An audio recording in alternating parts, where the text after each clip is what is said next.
Lovely. Hello, cinema peeps. Hello. Welcome to a special episode where we just talk about the Arrowverse. Yeah. Not that we don't do that all the time anyway. Right? We always mention it in all of our podcasts, but you knew this was coming. Eventually we were going to do one that was going to be strictly about the Arrowverse. Because we love it so much. So much. We should do one strictly about Dexter one time. Oh. Yes. Yes. Yes. So the reason that we are, in case you need a little bit of an explanation, the reason that we're doing a special themed one this time is this is the second podcast we've recorded today. Kaylee is going to be going on a mini vacation. Heck yeah. A well-deserved vacation. Oh, thank you. Thank you. Thank you. I've just been sitting here, so yes. And she's going to a remote location where there is no Wi-Fi, so we're doing this now so that we can have something for you guys to listen to while she's partying it up. Heck yeah. And honestly, I think it would just be fun. Yeah. We have a couple things on our agenda. Hopefully we get them done. If not, it's our party. We can do what we want. There are no rules here. Right? So first up on the Arrowverse docket, we've talked a little bit about this before, but just as a refresher, Ruby Rose is no longer returning as Batwoman. Yes. End of season 1. Yes. And so, they put a casting call out, but I took a picture of it, I'm pretty sure. So I just thought it was so funny. Alright, Kate Kane will be replaced with a new character of Batwoman for season 2. In the casting notice, which has been deleted, so, we don't know how much truth there is in there. It reveals the producers are looking for an actress to replace someone called Ryan Wilder. Now, as they even say in this article, it's probably not what the character's name is, but, they're just putting it out there, obviously, because they don't want to spoil anything Maybe, that they're planning to do this season. But they were specifically looking for someone to be nothing like Kate Kane. And it kind of goes on a little bit to be like happier and all this other stuff. And I was like, really? I was like, damn, maybe not say that. I could say that, yeah, she looked bored, but maybe not you guys. Oh my God. Yikesies. So I don't know about you, but I kind of have a vision of how I think the show should move forward. Oh, yeah? I could share a little of my thoughts. Yes, share your thoughts with us. I also like to hear your opinion. Again, this scenario is kind of perfect world scenario. So ideally, coronavirus, it's good. And basically, there's no limitations to this. This is kind of our imaginations of how we think the show should move forward. Yes. So, in my personal opinion, since Ruby Rose is leaving season 1, I still think there needs to be 1 or 2 episodes that kind of wrap up the story arc between her and Alice. Yes. So the 2 episodes that they're kind of missing from season 1 that they would have had, but because of Corona they didn't, they should wrap that up as the start of season 2. Yes. Wrap that up in a nice bow, so that's all done. And honestly, and again, I don't think this would happen because it would fuck everything up. I think there should be a time jump. So as Kate Kane has, kind of been Batwoman for a couple years and, has actually made a name for herself. And then for some reason, maybe she has to go off and help Bruce Wayne, or maybe she's like, I need to find him now. He needs to come back home or something. And that is why she's passing down the Batsuit for now to this new character. So then I feel that way Kate Kane actually has a legacy as Batwoman.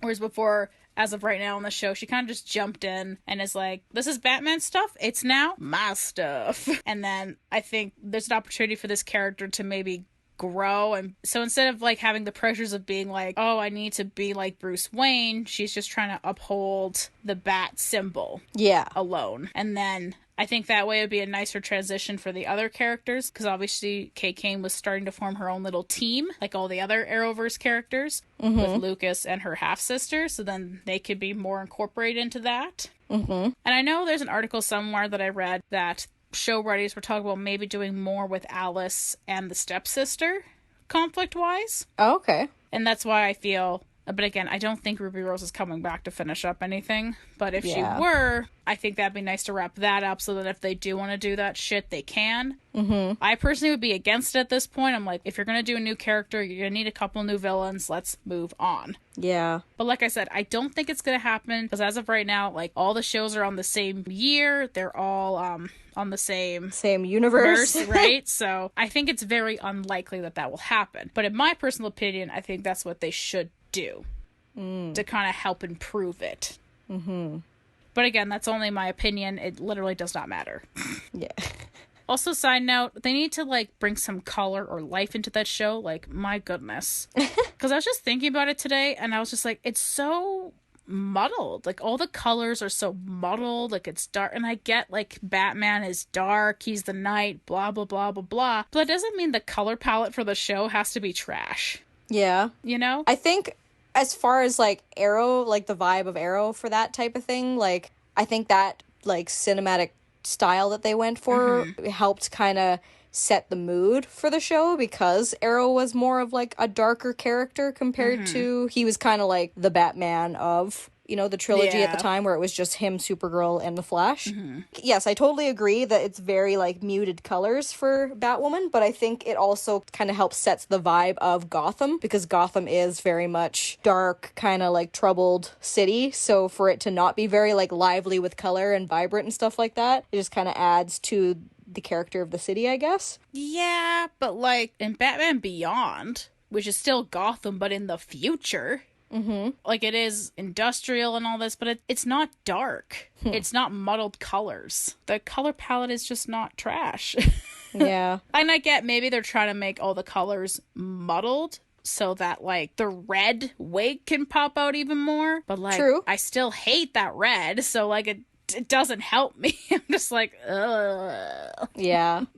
Yeah, it's hard to say, because like when I think of like before Batwoman got her show, when she just guest starred on the Elseworlds crossover, Yeah. that whole vibe that they had there was really cool. Yes. I can't remember which show that crossover was actually on, if it was Arrow or Flash, or Supergirl even, but whoever designed the look of that did a really, really good job. Yeah. I'm gonna guess Flash. I can't remember. I think it might have been Arrow, honestly. It was like him who said that they had to go talk to, or they were going to go talk to Batman in Gotham, but I can't remember. One thing I do think, like story-wise, though, to me, I think the thing that I'm most sad about with Batwoman leaving her show is I really liked her friendship that she started to strike up with Supergirl, and I was looking forward to seeing more stuff with them, because you could tell that like they had really good chemistry and they were really good like opposing characteristics to kind of help lift each other up.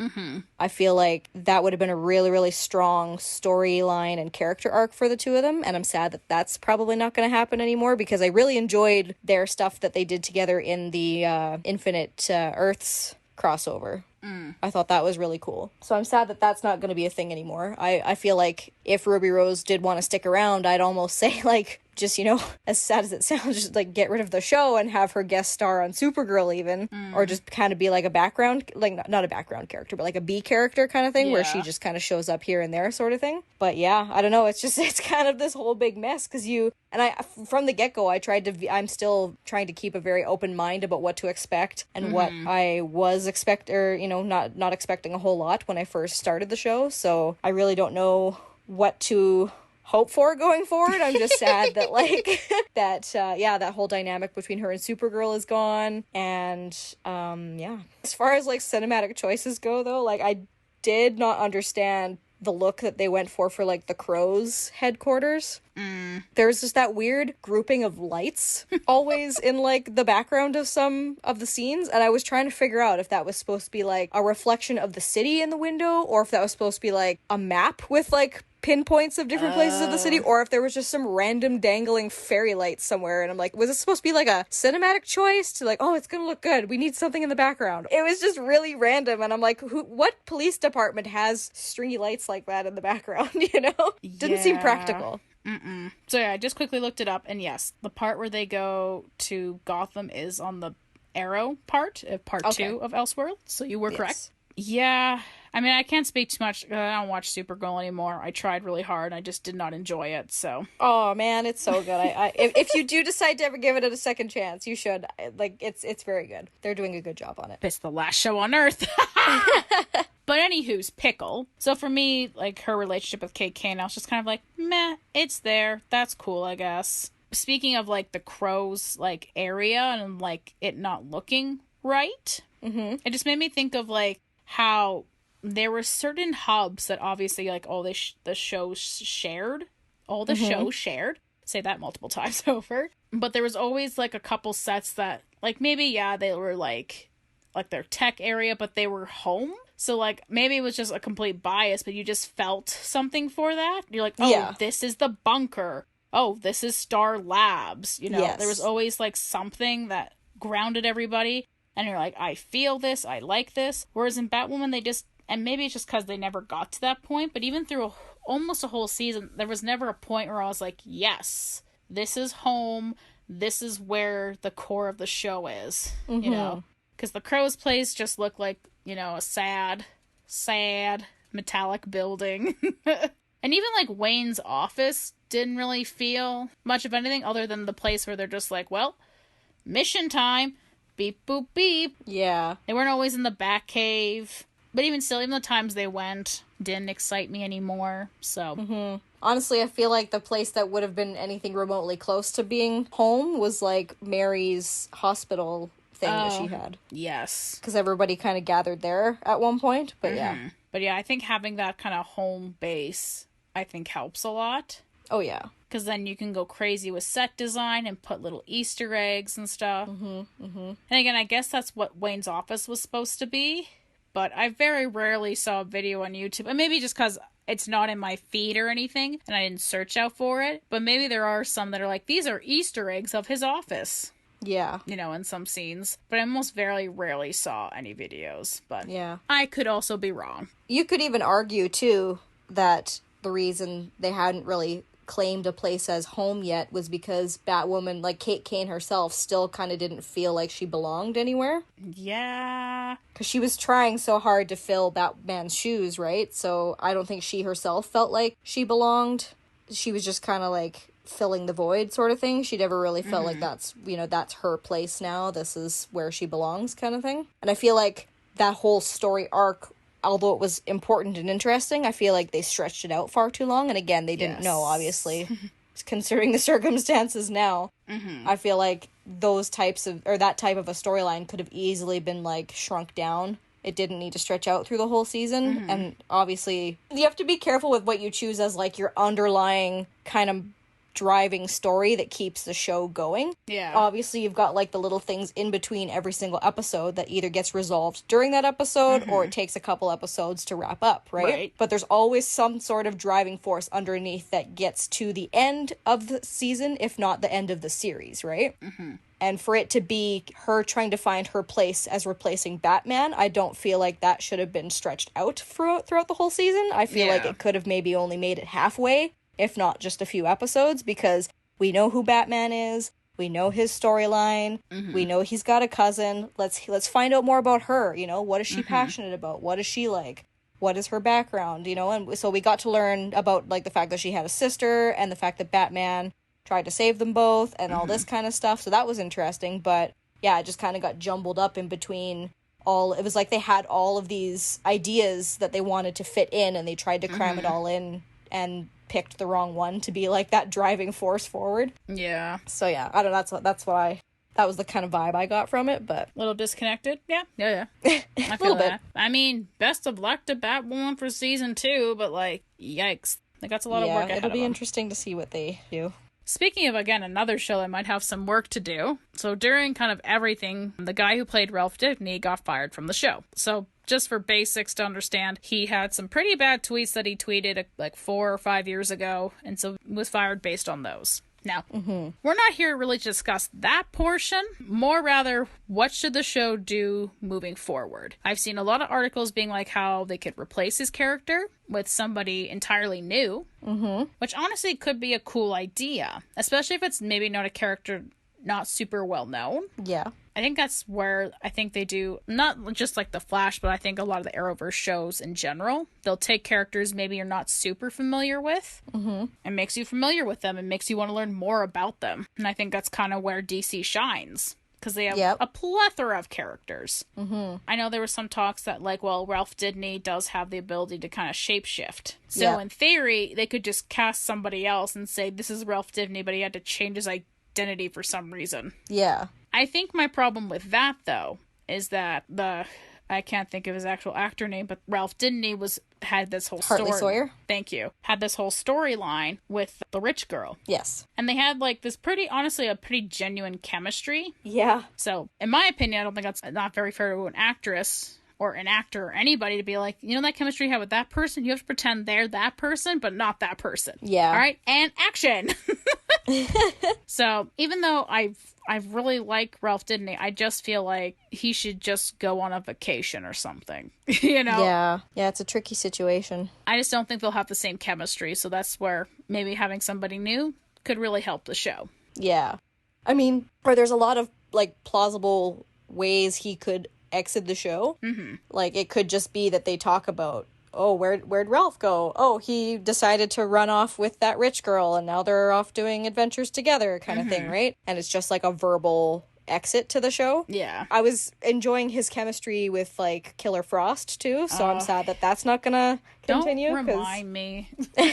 Because, yeah, I was sad about that. I thought, like, the two of them were kind of starting to get a really cool bond together. But it's almost kind of not necessarily in this type of scenario with what's happened to the actor, but it's like with us talking about Batwoman and all that kind of stuff, it's almost like a, not bad, but like just kind of a blessing in disguise in like the worst way possible that they did the Infinite Earths crossover the way they did. Right. But I guess, too, now that I think about it, all the multiverses are gone now. It's just Earth Prime, right? Yeah. Okay, so that doesn't work anymore. Because I was going to say they could just use the excuse that, oh, they's on a different universe kind of thing, right? Yeah. But, yeah, so I guess that doesn't work anymore. So never mind. Hey, this is a brainstorming session. It does not matter. Right or wrong answers. But at the same time, too, you know, these freaking superheroes, anything could happen. The whole universe could just pop back up again. Barry could run back in time and shit could happen. He's done it before, you know? He's messed up with stuff before, so he could run back in time and change the whole timeline, and, you know, Ralph could never exist kind of thing. So yeah, you never know how they could do it. Yeah, I think it would be cool to have a new character come on the show. It's kind of cool when they do that. But or one thing that I know Zena and I always talk about and we haven't really gotten to see yet was Reverse Flash's return in this storyline, because he did say from the last crossover, not the Infinite Earths one, but the one prior to that, he did say, I'll see you in the next crossover, or see you in the next crisis. And we didn't really see him at all, I don't think, in the Infinite Earths crossover. I'm trying to remember, maybe very briefly, but I don't think we saw him at all, really, in that crisis, so I'm wondering what they're going to do with that. Or they could have just left that open so they could bring him back. True, yeah, but because he is, like, Barry Allen's greatest enemy, it would be cool to see him come back again and just to see what kind of hijinks or he has in store for Barry this time, you know? Right. But they gotta finish with the mirror people. Oh, yeah, the mirror people. I don't know how I feel about them. Mirror people, who are you? I mean, I like that Iris is kind of getting her own story. Yeah, I think it's kind of helped. Not that it ever went away, but I feel like that kind of throwing a bit of a wrench into their relationship kind of helps you root for them again, because throughout the I don't know if I can't remember if they got together at the end of the at the end of the first season, or if it was another season after that, but that was kind of the thing to root for, was like, oh, Barry's gonna get the girl finally, you know, like then they were married and just kind of like starting their life together, and that kind of just became a stagnant thing for them. It was just like, oh yeah, they're together, yay, Barry and Iris, woo. But now to throw a wrench into their relationship, it's like, ooh, okay, you know, kind of interesting, a little bit of drama. I mean, I tried not to, but I may have teared up a little bit where there was that whole thing where they're like talking through the mirror. Yeah, I was like, yeah, that was pretty good.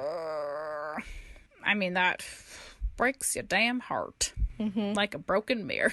I think a lot of people, though, myself included, were just a little disappointed with the Mirror Master thing being the main villain of this season. Oh, really? Well, because I follow a group on Facebook that's all, like, Flash related, and a lot of people they had opinions on the Mirror Master, because they were like, well, we've already had a Mirror Master episode, and it was like Flashpoint On or whatever. That was like who that was, and now they've changed it because of all the timeline changes that have happened. So they were all pretty disappointed in this new Mirror Master villain. I want to see where it goes.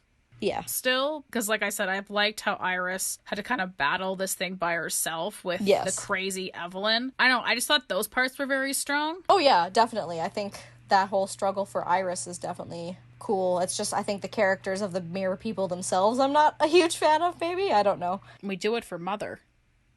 What? Is that? No, that's not what they say. Oh yeah. What's the line that they say? Success is just assured. Yeah, success is assured. Yeah, that's it. And something about Mother. Yep. It's just, oh, so creepy. And poor Sig. Haven't found him yet. He's locked somewhere there. Yeah. Can't find him. So far, I think my least favorite villain on the show has been Cicada. His whole character was kind of dry to me. Like a cicada.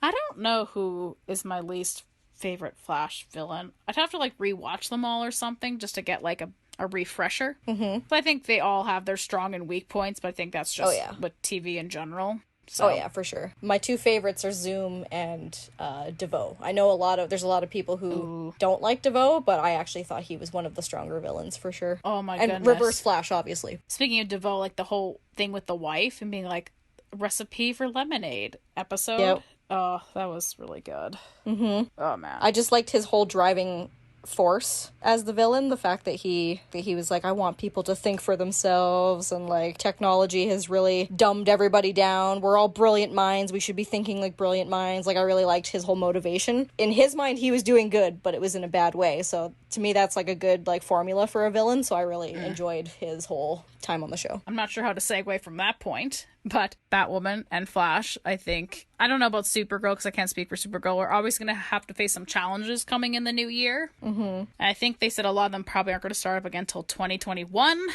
Yeah. Which is a bit of a wait, but you know what? I'll try to squeeze in all the other stuff I haven't filled in for the time that, I have to wait for superhero shows. So we've talked about, the advances of those shows, but just to kind of finish it off, Stargirl's had, 5 or 6 episodes at this point? I think so, like 4 or 5. I guess let's do a quick update thoughts of how we think the show is going so far. Hell yeah. Do you want to start? Sure, yeah. Again, another show I went in with, like, open mind, no expectations. I'm actually quite enjoying it so far. Again, I don't really know too much about Stargirl's origins in the comics and stuff like that. The first introduction I even had to her, like, obviously they had the promotion for the CW show going on, but the first real introduction I had to her was in Smallville. They had an episode of the what are they called? The Justice Society of America? Yep. Yes. And then the Injustice Society of America. Real classy. Right? So that was the first introduction I had of that whole thing. I knew about like Hawkman because there was an episode of The Flash where they had Hawkman and Hawkgirl or whatever.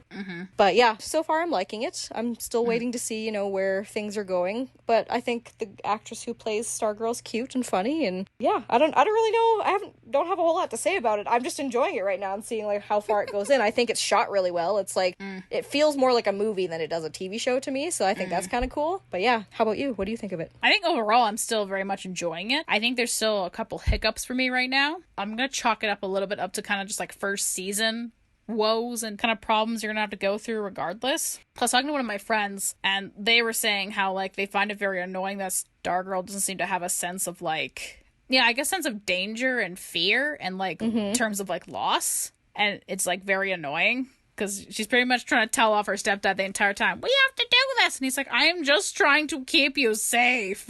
Yeah, but that's just her being a young teenager, right? Overconfident teenager. Yeah, like I said, I'm chalking that up to kind of first season woes. Yeah. But if it does continue, I might, You want to see at least, like, some kind of change so that she still stays, like, I want to help people, but understands that there's obviously more at stake sometimes in situations. Yeah, help her grow as a hero kind of thing. Yeah. One thing I did notice in the last episode was the newest member that they've recruited to the team, she's kind of taken on, is it Dr. Fate? No, not Dr. Fate. Dr. Midnight? Dr. Midnight. Yeah. The Dr. Midnight girl. Her name escapes me now. All good. She's got the goggles. Yeah. I wonder, and maybe I'm just, far-fetching it, but I wonder if she is going to end up being Fairplay or Mr. Terrific or whatever his name is. Mr. Terrific's character. Oh, if she's going to be like the new replacement for him. And I only say that because Curtis in Arrow was Mr. Terrific. Yeah. That was his rendition of it. Both characters, this new girl and Curtis, they look very, very similar, but they also have very similar personalities. She's kind of like that fast-spoken, nerdy, eager kind of scientific person, so I wonder if she's got the Dr. Midnight goggles right now, but I wonder if she'll eventually kind of evolve into some sort of version of Mr. Terrific. I just kind of made that connection. I'm like, oh, because Mr. Terrific is part of the JSA apparently, so maybe. Did not know that. Yeah. All I have to say about her character is, why does she have such mean parents? that sentence did not make sense, but like, honestly, in this show, I have never seen ruder adults in my life. Like, I guess with Hourglass Man's uncle, it's obviously because he didn't want to raise a kid. Yep. So at least there I could be like, okay, it's not fair that he has this anger towards him, you know, because it's probably more that his sister ends up dying and he has to take care of this kid. Yep. It's not justified, but it makes sense story-wise. Whereas, like, her parents, they are so mean to her, and I have no idea why. Even Wildcat's parents, too. Oh, don't even get me started. That was ridiculous. And again, I think maybe it's because maybe they're trying to show that they're not as open-minded as maybe they should be or something. Yeah. We obviously got a glimpse of how that situation happened. So we obviously have context, and maybe they just don't. But at the same time, like, holy cow. She made somehow the family life worse because of it or something. Like, it was so bizarre. My friend's just like, yeah, get a fucking life. Like, it was nice then to see the brother kind of at least stand... Like, no, he didn't really stand up for her, but he, too, was just like, this is ridiculous. Yeah. But, like a good chunk of those adults, it blows my mind how mean they are. Right? I don't know if that's going to play later on or something, that maybe the evil JSA has a machine or something that does that or something, like a Pennywise situation, but... Right? Yeah, like, that's just bizarre. It is an ongoing pattern, so we'll see if there's, like, any sort of thing in, like, going on with the storyline, if that has any sort of connection, for sure. I think the other thing I was gonna say, I was very disappointed and sad because there was that episode where the kid gets murdered. Yeah! Where I was like, you're new. Oh, you're gonna die. Okay, cool. I thought he, too, could maybe be part of the new JSA. Maybe a new... Because obviously his dad is the evil magician, part of the negative, you know, equivalent or whatever we just called it. It's a stupid name. But he, at least from the episode, I got the idea that he just didn't want to be a bad guy anymore. He really enjoyed, you know, having a son to pass on, like, all these magic tricks to and have a wife and just live a simple life. Yep. Until... That's why he got booted. Right? Mr. Frozone or whatever, you know. Evil Frozone, you know, kills him. And the son. And so, for me, I was just more sad of a lost story opportunity. Yeah. But I think they're trying to save that for his kid. For Frost's kid. Icicle or whatever his name is? Yeah, Icicle or whatever. And the grandparents are evil and in on it. Yar. Like, I think they're trying to save that. They're trying to save that storyline maybe for them. Maybe it'll be a redemption arc for him. Yeah. Because he does seem like he's a good... Like, his second in command just seems like the, squirreliest evil man I've ever seen in my life. Like, to me, like, he doesn't seem... like, the squirrely man doesn't seem redeemable. Whereas maybe... Squirrely man. That's his name now. I don't know what his real name is, but he's Squirrely Man. He just looks like a cartoon villain walked out of a TV set. You know, he looks the part to a T. Maybe, I don't even know what his name, Frost Man, Frosticle Man, whatever. Icicle Man, Lollipop, Push Pop Man, you know, whatever. He at least seems like... He's, like, obviously in that boat where he wants to do good, but maybe does it the wrong way. So, again, maybe they're trying to save that arc for him. Maybe. Like I said, Magician one just made me sad of a loss of story. But, I mean, if they're planning to reuse it again, like, I guess that's cool. We will find out. I think that will end today's special podcast. Yeah, so hopefully, you know, these chats that we do, this one in particular about the Arrowverse, hopefully this helps pique your interest a little bit into, you know, if you haven't watched the shows, maybe this will pique your interest into watching them. We do highly recommend them. Yeah, I know sometimes it's a little annoying to hear people tell you you have to watch a show because then it gets overhyped and then it kind of like loses its special quality. But for real, if you do feel like checking it out, it is a great little community of shows to watch. I feel like they do a really great job. The writing's really good. I know some people will argue that it's not too T from the comics and stuff like that, but I think that's what makes the CW shows great, is that they're kind of creative in trying to incorporate different storylines from the characters everybody knows and loves and, you know, bring a whole new light to it all. Same thing with Smallville. They did the same thing with that. So highly recommend checking out any of these shows. Just know that if you do decide to watch one, you will eventually have to watch another because they're all interconnected somehow, so sorry, but you will have to eventually. Otherwise, you'll be very lost. But yeah, hope you enjoyed this chat of ours. Yes. We're hoping to do maybe a couple more in the future, so if there are topics you want us to just talk about solely, like, let us know. Yeah, leave a comment, let us know. If you want us to do a whole one on Dexter, we are more than willing. I'll have to rewatch Dexter specifically. Oh, I would do that in a heartbeat. Right? But, Yeah, have a happy Tuesday, and we'll see you next time. Heck yeah. Goodbye. Bye, Cinema Peeps. Woo! Monkey, Monkey, and slap.